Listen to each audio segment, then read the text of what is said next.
हिक हिक के शिकायत कंदे उहा शिकायत तोखे आख़िरी में ज़लील ऐं तज़लील ख़्वार कंदी।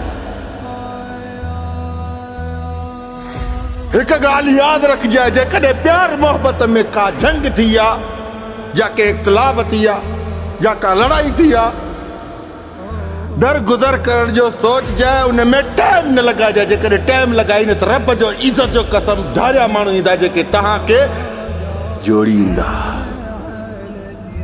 वरी जोड़े तव्हांखे इस्तेमाल बि कंदा।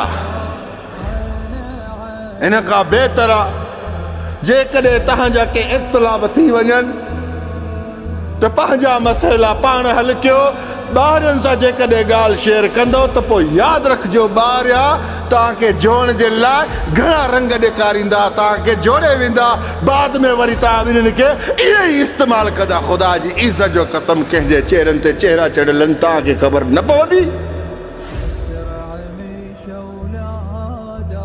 मुंहिंजी नसीहत आहे जेको कावड़जी वञे, जेकॾहिं ग़लती हुनजी आहे त हुनखे वक़्तु ॾे, वक़्तु ॾे हुनखे। जेकॾहिं तुंहिंजी ग़लती आहे त तूं पंहिंजी ग़लती तस्लीम करे इहे इख़्तिलाफ़ न कयो जो बाद में तव्हांखे घेरनि जी मदद घुरणी पवे, हिन हुननि खां रस्ता वठणा पवनि, हिते उते वेही पाण खे सुकूननि में हिकिड़ो सुकूननि खे ॻोल्हींदा वतो। सुकून तव्हांजे अंदरि में हूंदा आहिनि, पर तव्हां खां उहो थोरो हटिजी वेंदा आहिनि। हटिजी छो वेंदा आहिनि त छो के तव्हांजी ग़लतियूं हूंदियूं आहिनि, जेके तव्हां ग़लतियूं तस्लीम न कंदा, तंहिंजी वजह सां तव्हां खां सुकून तव्हांजे अंदरि में हूंदा, तव्हां खां परे थी वेंदा।